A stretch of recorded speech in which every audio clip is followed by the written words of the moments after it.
11ই মে 2025 ধুমধাম করে বিয়ে করে রাজা এবং সোনম। 16ই মে সোনম তার প্রেমিককে আর্জি করে সরিয়ে দাও আমার স্বামীকে। 19শে মে গৌহাটি পৌঁছায় প্রেমিকের বন্ধুরা। 20মে গৌহাটি স্টেশনের কাছ থেকে কেনা হয় রাজাকে খুন করার জন্য দা। 23শে মে চেরাপুঞ্জিতে 3 খুনির সামনে দাঁড়িয়ে হতভম্ব স্বামী, স্ত্রীর নির্দেশ মারো উস্কো। ঘটনার পরেই স্ত্রী সোনম রঘুবংশী রাজার সমাজ মাধ্যম অ্যাকাউন্ট থেকে লেখেন, 7 জনম কা সাথ। এরপরে ইন্দোরে ফিরে প্রেমিকের ভাড়া বাড়িতেই লুকিয়ে থাকেন এক রাত। সোনমের কল রেকর্ডিং, অভিযুক্ত প্রেমিক রাজ কুশওয়ার স্বীকারোক্তি, স্বামী রাজা রঘুবংশীর হত্যার পরে সোনমের গতিবিধি এবং তদন্তে এখনো পর্যন্ত উঠে আসা বিভিন্ন তথ্য মেঘালয় পুলিশকে অবাক করেছে। পুলিশ সূত্রে দাবি, সোনমের পরিকল্পনা ও চাপেই তার স্বামী রাজাকে মারার তড়িঘড়ি পরিকল্পনা করেন প্রেমিক রাজ। স্বামীকে মেরে রাজের কাছে ফেরেন সোনম। স্বপ্ন ছিল প্রথমে একত্রে নেপাল পাড়ি দেবেন, পরে ডাকাতি ও অপহরণের গল্প ফেঁদে স্বামীহারা বেশে ফিরবেন বাড়িতে। সোনম বুদ্ধি দেন, বয়সে 4 বছরের ছোট ও নিজেদের কারখানার কর্মী রাজের সঙ্গে স্বাভাবিক পরিস্থিতিতে যে বিয়ে সম্ভব হয়নি, স্বামীহারা মেয়েকে সেই রাজের হাতে তুলে দিতে আর তেমন আপত্তি থাকবে না পরিবারের। চেরাপুঞ্জিতে মধুচন্দ্রিমা এসে 23শে মে ইন্দোরের রঘুবংশী দম্পতির নিখোঁজ হওয়া। 2রা জুন রাজার দেহ খাদে উদ্ধার হওয়ার পর মেঘালয় পুলিশ যে বিশেষ তদন্তকারী দল সিট করে, তারা রহস্য উন্মোচনে শুরু করে অপারেশন হানিমুন। 7 দিনের মধ্যেই অভিযুক্তরা সকলেই ধরা পড়েছে। গাজীপুরে ধরা দেওয়া সোনমকে সকালে পাটনা আনা হয়, ভায়া কলকাতার বিমানে পৌঁছে সড়ক পথে নিয়ে যাওয়া হয় শিলং। সোনম দাবি করেছিলেন, ডাকাতরা রাজাকে মেরেছে, তাকে অপহরণ করে ঘুমের ওষুধ খাইয়ে রাখা হচ্ছিল। কিভাবে উত্তরপ্রদেশে এলেন জানেন না, কিন্তু ততক্ষণে অপরাধের ছক জানা হয়ে গিয়েছে পুলিশের। তাই এবার সোনম ও তার 4 সঙ্গীকে নিয়ে যাওয়া হবে চেরাপুঞ্জি। সেখানে হবে ঘটনার পুনর্নির্মাণ। পুলিশ সূত্র বলছে, বছর 21-এর রাজই সকলের আগে ভেঙে পড়ে অপরাধ স্বীকার করেছে। জানিয়েছে, বাবার অসুস্থতা ও পরিবারের চাপের মুখে রাজাকে বিয়ে করার পর সোনম 16ই মে তার সঙ্গে যোগাযোগ করেছিল। বলেছিল, রাজাকে যেভাবেই হোক সরাতে হবে, আমরা একে ডাকাতির ঘটনার চেহারা দেব। স্বামীর মৃত্যুর পরে আমি তোমাকে বিয়ে করতে পারবো। খুনের পরিকল্পনায় সমস্ত সম্ভাবনা নিয়ে আলোচনা হয় প্রেমিক প্রেমিকার।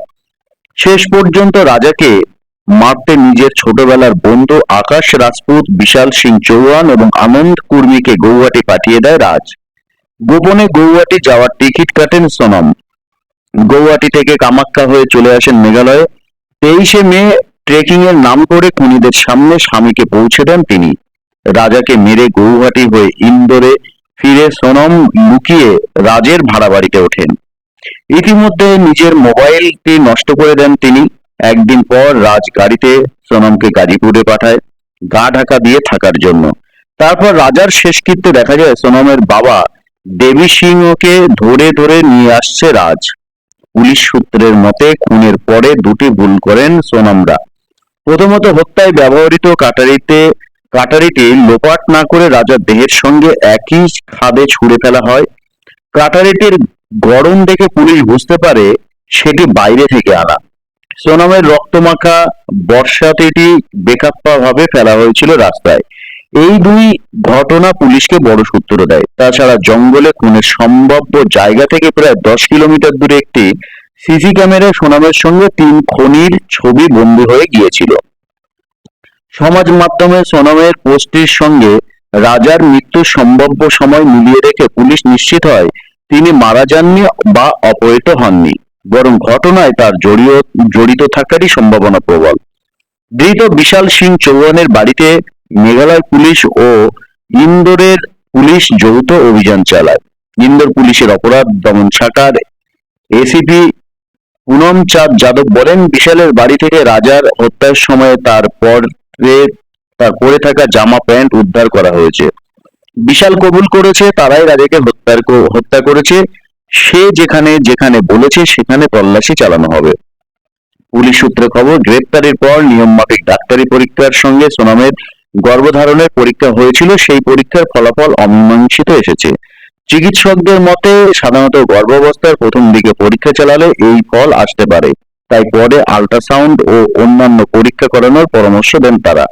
জানা যাচ্ছে সোনম খুবই দুর্বল হয়ে পড়েছেন, পুলিশ তাই সতর্কভাবে তার যত্ন নিচ্ছে। আগামীকাল শিলংয়ে ফের সোনমের ডাক্তারি পরীক্ষা হবে।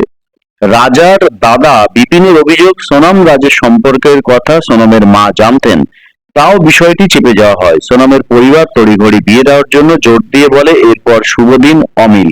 যদিও সোনমের মা সঙ্গীতা এখনো রাজ ও সোনমের সম্পর্কের কথা অস্বীকার করেছেন। তিনি বলেন, জামাই চলে গেল সেই দুঃখ তো ছিলই, এখন মেয়েকেই খুনি বলে দাগিয়ে দেওয়া হচ্ছে। রাজের মা বোনেরাও রাজ এমন কাজ করতে পারে বলে মানতে নারাজ। তাদের দাবি, রাজের সঙ্গে সোনমের সম্পর্ক ছিল কর্মী ও মালকিনের। সোনমকে দিদির মতো দেখত রাজ। মেঘালয়ের মুখ্যমন্ত্রী কনরাড সাংমা জানান, শুধু মেঘালয়, উত্তরপ্রদেশ ও মধ্যপ্রদেশের পুলিশই নয়, এই হত্যাকাণ্ডের তদন্তে ইন্টেলিজেন্স ব্যুরো যোগ দিয়েছিল। দেশের মানুষ কিছু না জেনেই মেঘালয়ের মানুষকে হত্যাকারী, অপহরণকারী বলে দাগিয়ে দিয়েছেন। মেঘালয় সরকার ও পুলিশের চরম নিন্দা করা হয়েছে। সামগ্রিকভাবে উত্তর পূর্বের ভাবমূর্তি নষ্ট করা হয়েছে। এখন সকলের উচিত মেঘালয়বাসীর কাছে ক্ষমা চাওয়া। এই অপারেশন